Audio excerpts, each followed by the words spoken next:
finished, Moto fans. It is officially crunch time. With the Biltwell 100 race just 1 week away, I am in full prep mode. If you watched last week's video of my wife and I doing a shakedown run on these bikes, you'll know that I have some work to do to make sure that rear sprocket doesn't fall off and we lose a chain again. But I've also got oil changes to do and just some overall inspections to make sure nothing silly puts us in that DNF category. But in addition to prepping the bikes, which is a ton of work, I've also taken on making this beloved Motovan of ours a better camping rig for my family, 4 of which will be sleeping in this rig during the event. So I thought it'd be cool to share that stuff with you. But before we get into that, I just want to make an announcement. T-shirts are back in stock. I did run out of some of the key sizes. I apologize for that, but thank you guys for supporting the channel so much and buying them.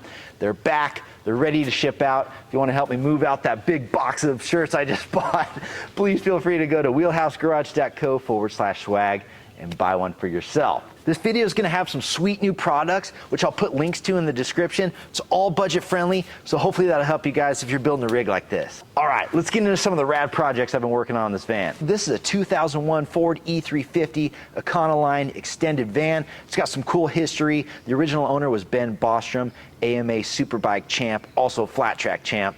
So he bought this originally and had it built out. He put the bulkhead in and set up the moto area. It's powered by the incredible and coveted 7.3 liter international diesel motor. It's done an amazing job toting my family and a bunch of motorcycles around. The first project I got to work on was covering the bare ceiling in the moto area. Now this is where the bikes get hauled, but it's also where my wife and I sleep. And last year, believe it or not, it was so cold that condensation was literally freezing on the ceiling in this area. The product I'm using here is called Silas. It's on Amazon. I've got a link for it in the description, and it's basically closed cell foam with an adhesive backing. It's advertised as sound deadening material and also as insulation. To cover up the insulation, I'm just using this $28 6x8 rug from Lowe's. It's indoor-outdoor carpet, and it went on pretty darn well with some 3M spray adhesive. We might have some wrinkles in there, but it's fine. I'm telling myself it's fine. Yes, I did. Next project is auxiliary headlights, and I've got my son Liam here to help me. Headlight technology has come a long ways in 21 years. I mean, this thing's basically like driving with a flashlight at night. So some auxiliary lights are much welcome, and we didn't spend a fortune. These were $100. These good old-fashioned steel bumpers provide the perfect mounting service for auxiliary headlights without having to buy some $2,000 fancy bumper. I would like one of those fancy bumpers one day though. I really enjoy these opportunities to work with my son and show him how things go together.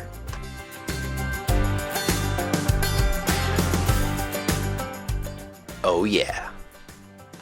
Something I've wanted to add to this van for a long time is a roof rack, but they are just so expensive. They're $2,000 to $3,000, and I'm sorry, I'm just not spending that. So I found some mounts on Amazon, and I got to work doing a little bit of fabrication, and here's how it progressed.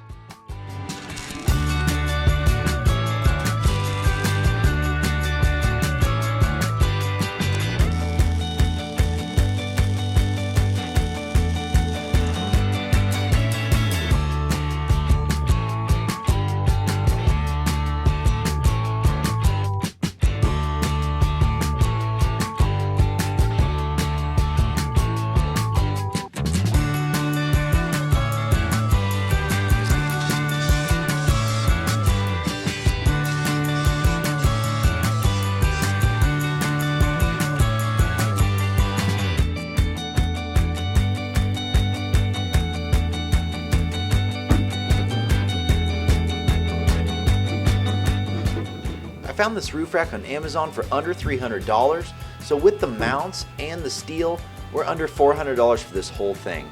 It seems pretty good quality. It's 84 inches long by 50 inches wide, which is perfect, and although I'm sure it's not as nice as the $3,000 racks, it'll do a great job at holding my gear bags and easy up.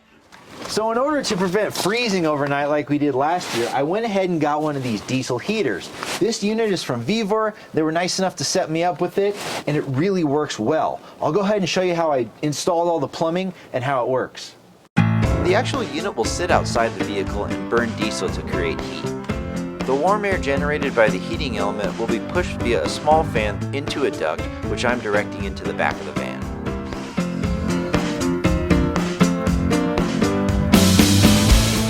I got lucky and found the perfect flange at the hardware store to fit through the floor here and seal it up nice and tight. Once we get to the campsite, we'll take the unit out, place it on the ground. We'll plug it into this extra 12-volt battery that I'm going to bring along. This will power the fan overnight for 2 nights with no problem. I used a dryer vent to connect the flange to the actual heating unit. Once that's all set up, you press one button, wait a few minutes, and you've got hot air heating your camping rig. 1 gallon of diesel should burn all night.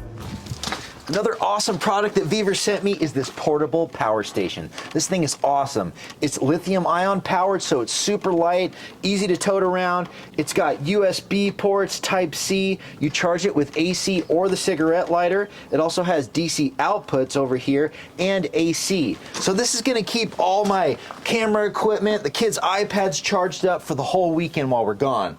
Super stoked on that. Thank you, Viver, for sending it over.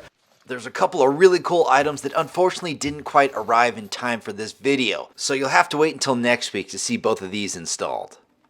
I'm going to post up the last minute bike preparations this week on YouTube Shorts, so be sure you subscribe for some safety wire fun. I'm also planning on doing a live feed from the Builtwell event as next Saturday's video, so we'll see if I can make that happen with cell reception. Other than that, folks, I'll see you on race day. Cheers! Thanks so much for watching that video. Be sure to tune in every Saturday morning for more fun and adventures. There's over 30 motorcycles to check out on the Bike and a Beer series, and we now have t-shirts available for sale. Follow along for some epic adventures in the High Sierra on all types of rare and incredible motorcycles. There's a workshop element to this channel too, as I do a lot of my own mechanical work. I'll share all the tips and tricks I've learned, show you all the tools I use to get it done, and there'll be some exciting new products to promote as well.